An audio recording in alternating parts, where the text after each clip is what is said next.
नमस्कार दोस्तों, आप देख रहे हैं रियल फ्लैश न्यूज। आज का सवाल बहुत बड़ा है।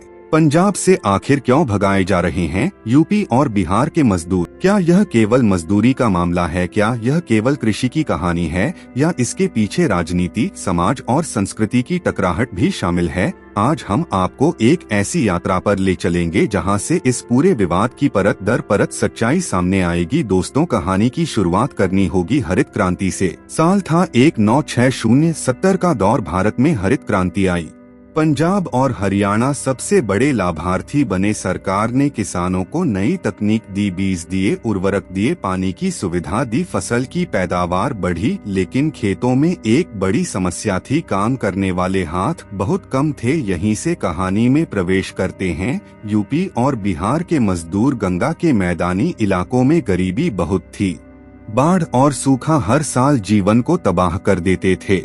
रोजगार नहीं था, भूख थी, बेरोजगारी थी और इन हालातों ने लाखों युवाओं को मजबूर किया कि वे पंजाब का रुख करें, जहां मेहनत के बदले उन्हें मजदूरी मिल सकती थी। पंजाब पहुंचने के बाद इन मजदूरों ने खेतों में कमाल कर दिया। तपती धूप में, पैरों तक कीचड़ में धंसे रहकर घंटों धान की रोपाई की।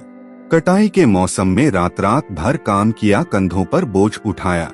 गांव से दूर रहकर खेतों की मिट्टी में अपना पसीना बहाया और पंजाब धीरे धीरे भारत का धान का कटोरा बन गया। यहाँ यह कहना गलत नहीं होगा कि अगर पंजाब आज भारत के अनाज भंडार को भरता है तो उसमें किसानों के साथ साथ यूपी और बिहार के मजदूरों की मेहनत बराबर की हिस्सेदारी रखती है। लेकिन वक्त बदलता है, तकनीक आती है, खेती में मशीनों का प्रवेश हुआ, ट्रैक्टर आए, हार्वेस्टर आए, रोपाई मशीनें आईं और धीरे धीरे मजदूरों की जरूरत कम होने लगी। किसानों को लगा कि मशीनें तेज हैं, सस्ती हैं और मजदूरों की तुलना में आसान समाधान देती हैं। दूसरी ओर मजदूरों ने भी अपनी मांग बढ़ाई। पहले वे 100-150 रुपए में दिन भर काम कर लेते थे, लेकिन महंगाई के बढ़ते दौर में उन्होंने 400-600 रुपए तक मजदूरी मांगनी शुरू कर दी। यहीं से किसान और मजदूर के बीच टकराव पैदा हुआ।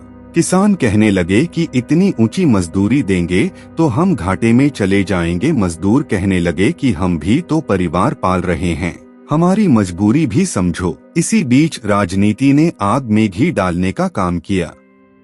कुछ स्थानीय संगठनों ने नारे दिए कि पंजाब में काम पंजाबियों को मिलना चाहिए, बाहरी लोगों को नहीं। यहाँ से एक नई बहस शुरू हुई और धीरे धीरे यह बहस जहर बनकर समाज में फैलने लगी। अब हालात ऐसे हो गए कि मजदूरों से झगड़े होने लगे।